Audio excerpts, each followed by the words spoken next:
कुंभमेळ्यात हिंदूंनीच स्टॉल लावावेत, इतर कुणी स्टॉल लावले तर स्टॉल सकट उखडून टाका, आम्ही मंत्रालयात बसलोय, असं विधान भाजपचे नेते आणि मंत्री नितेश राणे यांनी केलंय. हिंदूंनी हिंदूंकडून खरेदी केली पाहिजे ही संकल्पना ज्यांनी मांडली त्यांचं मी स्वागत करतो, असंही यावेळी नितेश राणे म्हणाले. नाशिकमध्ये हिंदू हितरक्षातर्फे आयोजित करण्यात आलेल्या कार्यक्रमात नितेश राणे यांनी हे विधान केलंय. हिंदूंनी हिंदूंकडूनच विकत घ्यावं, खरेदी करावी, या ज्या मूळ संकल्पनेवर हा कार्यक्रम आखलेला आहे. त्यासाठी सर्वात प्रथम मी हिंदू हितरक्षकाचे सर्व जे सन्मान्य व्यक्ती आहेत, ज्यांनी ही संकल्पना इथे मांडली, पुढाकार घेतला, हे सगळे प्रयत्न जे करतायत त्यांना मी मनापासून अभिनंदन करतो आणि तुमच्या शुभेच्छा.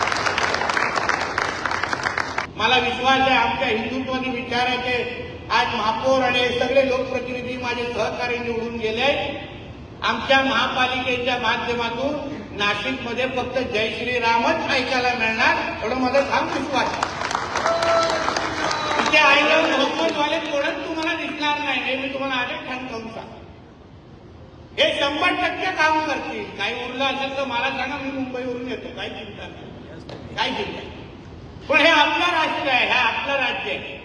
आमच्या कुठल्याही हिंदूकडे कोणी वाकड्या नजरेने पाहिलं ना तर आम्ही काही विनंती करणाऱ्यापैकी नाही यावं, हेही त्यांना माहिती, हेही माहिती. म्हणून आपण कडवट होणं, आपला धाक आणि भीती निर्माण करणं, काही हिंदू समाजाचं काम आहे. कशात तुम्ही एकजुटीने एकत्र आलात, अशा पद्धतीच्या कार्यक्रमाच्या निमित्ताने जे जे विचार इथे मांडले तुमच्या माध्यमातून फक्त 5 लोकांपर्यंत पोहोचवा. 50ची अपेक्षा नाही, फक्त 5 लोकांपर्यंत. समोरचा कोण आहे त्याला जवळून तपासा. तो हिंदू असेल तर त्याच्या खिशात टाका. कुठल्याही हिरव्या सापाला दूध पाजू नका, हे ठणकावून तुम्हाला या निमित्ताने मी सांगतोय. आपल्या कुंभमेळाव्याकडे लक्ष ठेवा, आजूबाजूला फिरलं पाहिजे. हे कोणीही अगर तिथे स्टॉल लावायला आले तो स्टॉल सकट उकडून टाका. आम्ही मंत्रालयामध्ये बसतोय, काही चिंता करू नका, काही चिंता करू नका. हे शेवटी आमचं राष्ट्र आहे, आमची हिंदू राष्ट्राची माती आहे. तिथे कोणालाही आम्ही अशा पद्धतीने सहन करणार नाही. हीच आमची भूमिका घेऊन आज आम्ही सगळेजण काम करतो.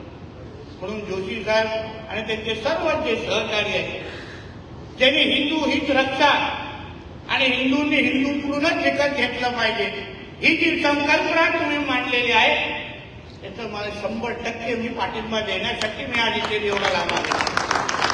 आज सभागृहामध्ये जे प्रत्येकाची आपली जी मागणी होती, आपण हिंदुत्वादी विचाराचं सरकार का निवडत असताना आम्ही जेव्हा महाराष्ट्राच्या कानाकोपऱ्यात गेलो, आम्ही प्रत्येकाला सांगितलं, आदरणीय देवेंद्र फडणवीस साहेबांच्या विचाराचं सरकार, हिंदुत्वादी विचाराचं सरकार निवडून द्या. आम्ही तुम्हाला इथे धर्मांतर विरोधी कायदा आणून दाखवू, त्याची प्रक्रिया आम्ही सुरू करून दाखवली आहे.